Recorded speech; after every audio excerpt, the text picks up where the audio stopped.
YouTube, what it is, it's your boy Diesel from Dieseltv. All right, man, we are here with a story time with Diesel. All right, so today we're going to talk about, I just want to tell you a story about me hiring somebody and them me hiring somebody and then having to fire them before they even start a shift, before they even clock in. I had to fire them. So let me tell you about this story. So I had this one candidate reached out to me, stated he wanted to work.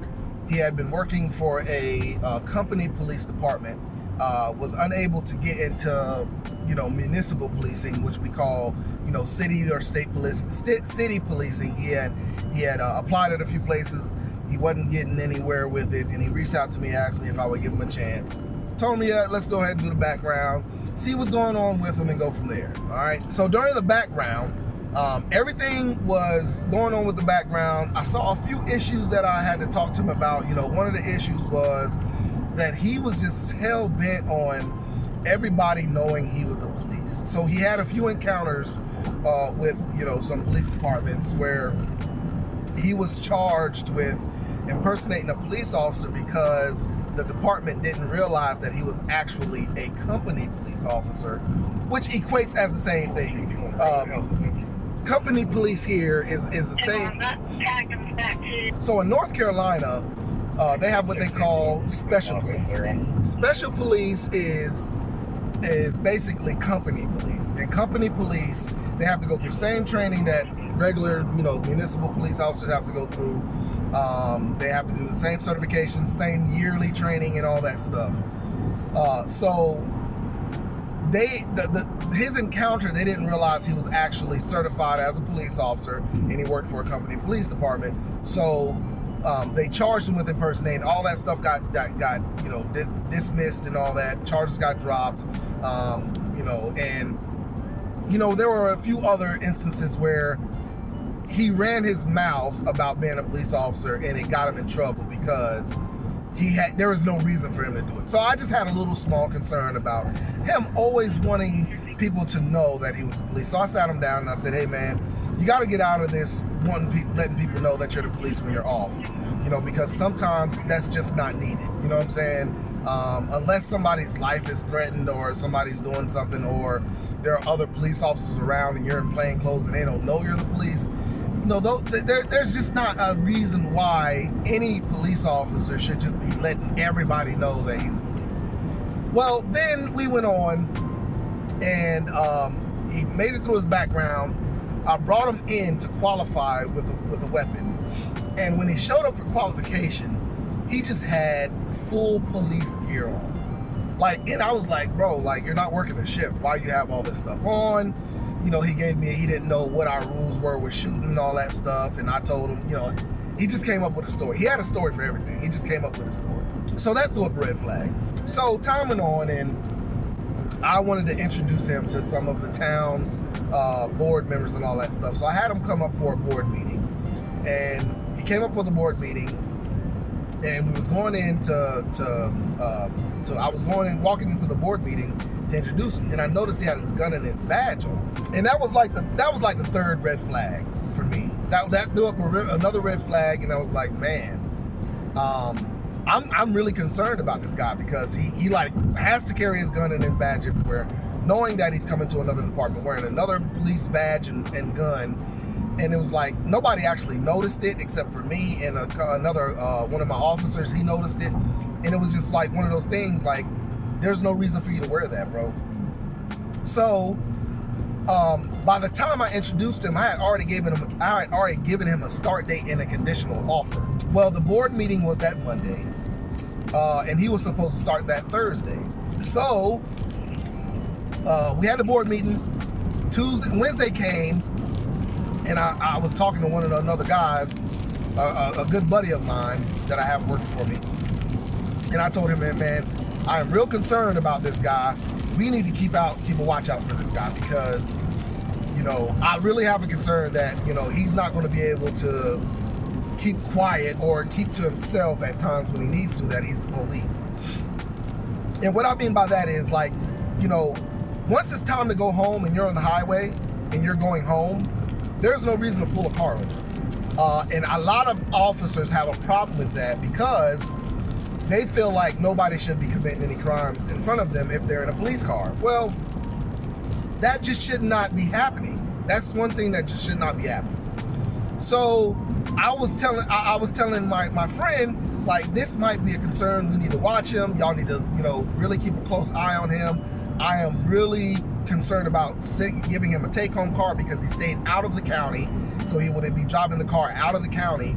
And it's one of those things where, I felt like he might feel the need to stop a car, in another county when he has no jurisdiction. So that was a concern of mine. So come Thursday when he's supposed to be working, I'm at home getting ready for work. He's supposed to be there at 9. I'm at home getting ready for work, and I get a call from him. And he says, "Hey, Chief, I just got pulled over by Highway Patrol, and he has a few questions on if I work for you." I said, "Okay, what's going on?" He said, "Well, he's just wanting to make sure I work for East Spencer." I said, "Okay." So it kind of like made me wonder, why is he questioning so much if you work for East Spencer? What have you done to make him think you have to be working for a police department before he lets you go? So I said, all right, well, just have the highway patrol, the trooper, call me so I can talk to him. I'll let him know. So before the officer could tell the highway patrol to call me, the highway patrolman calls dispatch to have dispatch call him. I said, okay, there's got to be more to this story. I don't know what it is, but there's got to be more to this story. So I called the trooper. Come to find out, I kind of knew the trooper. Trooper tells me, hey, I got your guy here. Does he work for East Spencer? I told him, yeah. He works for us, but he's not certified yet. We're waiting on paperwork to come back from the state. I haven't given him a badge or a gun or ID yet because the state has not approved his certification yet. But he does work for me. We're just waiting on the certification. Doesn't have any uniforms or anything like that. He said, okay. I said, so what's going on? What's the issue? He said, well, I got him speeding, which wasn't a big deal. Wasn't a crazy speed or anything like that. He got him for speeding. He said he goes to stop him. As they're pulling off the highway, the guy flashes blue lights. The officer flashes blue lights. Now, mind you, I have not issued this man a patrol car yet. So the trooper says I ran his tag and the tag came back to his personal vehicle. I said, and I was just confused. I said, so you mean to tell me he had blue lights in his personal vehicle? The trooper said yes. So I had a huge issue with that. So I told the trooper, I said, okay, well, do what you're gonna do. I'll handle it when it gets into work. Trooper said, well, if he's saying he works for you, I'll go ahead and I'll let him go because he said he's working for you. He's trying to get to work. I know he works a long way off, and that's probably why he was running a little late with traffic and stuff. That's why he was probably speeding a little bit. So I'll just let him go based on the fact that you're saying he works for you. I said, yeah, but trust me, I'm handling this when he gets into work. I told the trooper, I'm going to handle this when he gets into work. So trooper lets him go. He gets into work. Bring the guy in. I said, hey, man, what's up with the blue lights in your car? Well, he comes up with some general statute that really didn't fit the bill. I know for a fact nobody is supposed to have blue lights in their personal vehicle. There's no general statute that covers somebody having blue lights in their personal vehicle. So I asked him about it. He kind of lied to me about it. So I ended up having to let him go, basically because of, the concerns I had before, along with the fact that he was not 100% open with me with the situation with the blue lights. I know he worked for a company, a police department, and some company police departments, some of them do allow you to put lights in your car, but they're not supposed to. And that's the problem with a lot of the company police departments is they know they're not supposed to, but they allow them to do it because they can't afford to give, patrol cars or whatever. So the state has allowed them to do that somewhat and get away with it. But even if he was allowed to have those in his car, even if it was an issued vehicle issued, even if I issued him a patrol car, you are out of your jurisdiction. You are not to be using those blue lights out of your jurisdiction. So why are you using those blue lights when you're out of your jurisdiction? That makes no sense to me.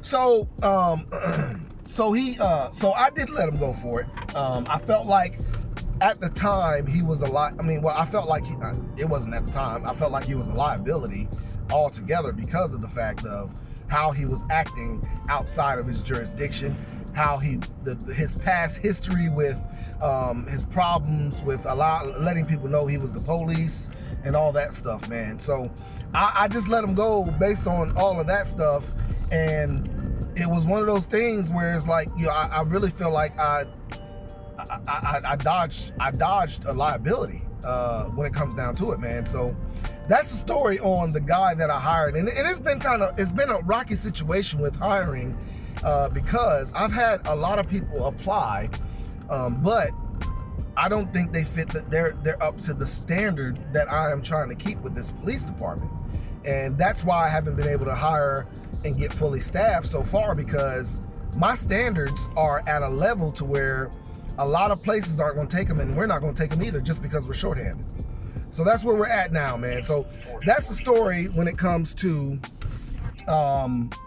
firing a guy before he even clocked in.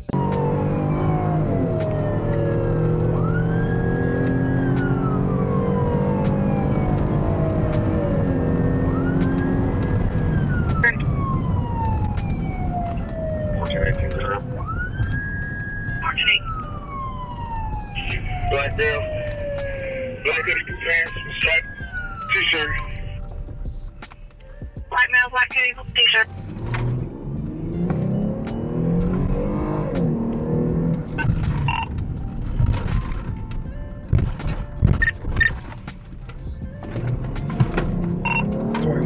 I'm out with him on Railroad. 2101. Where was he at? Where was he seen? He ran across the tracks right there. 10-4. He ran across from 510 Railroad, headed towards Spencer, across the tracks. Copy from 510 Railroad, across the track. Medium dress, wearing all black, approximately 6'1", approximately 200 pounds.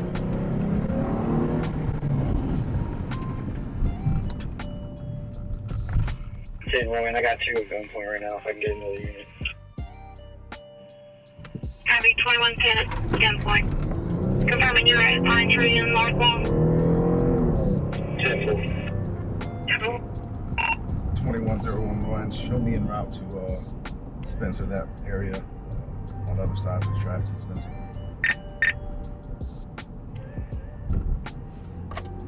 Ten-4.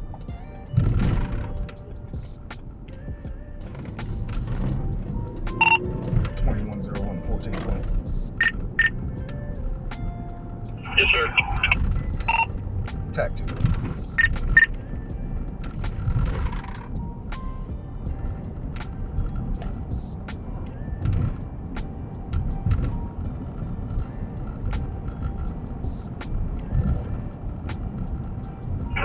Good, Chief. Hey, you got your dog with you? Yeah, 10-4. Well, one, Beach Orchard, 85. 10-4. Yeah, if you can get an ID from the other guys in the car, probably a little helpful. I don't know which direction he's headed. 10-4. We're working on that now. Trying to set up a perimeter. I'm here at the train museum now. This is the area where he would have came out at. Yeah, 10-4. You guys got a good point last scene. Just keep everybody away. I'll be there with you. 10-4. 20, I'm about to get off at 79. I'll run with you. 2110, we're winning. We got a K9 available for a track. 2110. We got one en route. 1420's got his K9. 10-4, I appreciate it. Go to TAC 2, please.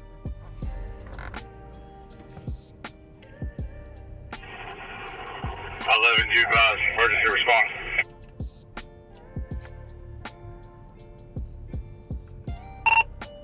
Hey, you on TAC 2? Yeah, go ahead, Hey, if can they give an idea of who that was that jumped and ran? Are they willing to? Negative. They're validated gang members. They're not saying who it is. 10-4. We got a dog on the way.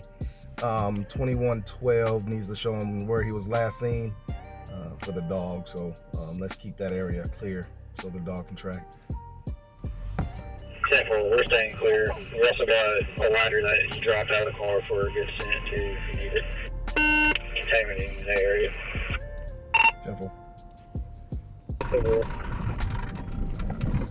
They're secure, correct?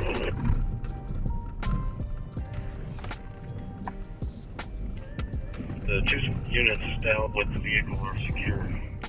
All incoming units go to the 29 side. He took off across the tracks that direction. How many?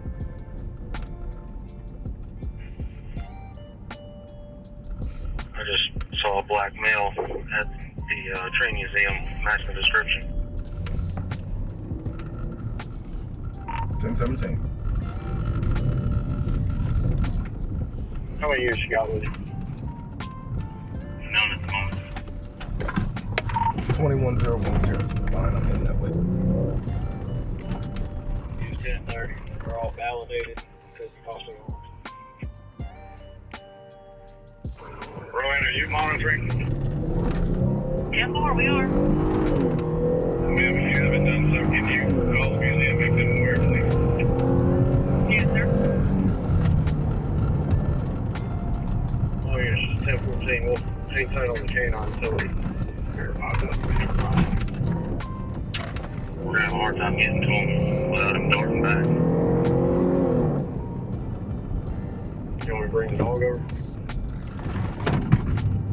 Yeah, if you want to. Where are you at? I'm at the train museum. Where you at? I'm on the 29 side. There's a yellow rabbit looking thing over here where it looks like they're setting up. He's crouched down beside it.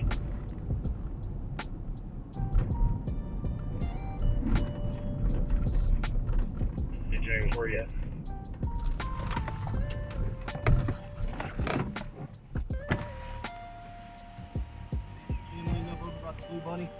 Yeah. On the rail.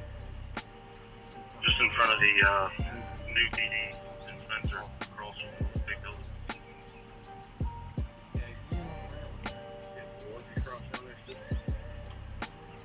Right now, it's cleaning up the railing next to blue rabbit.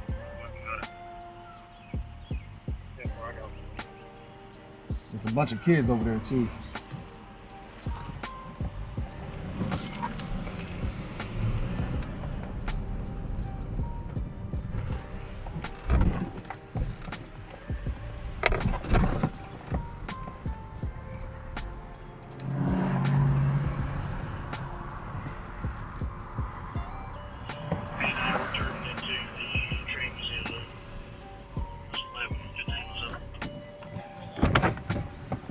Oh, I ain't gonna do it. At first.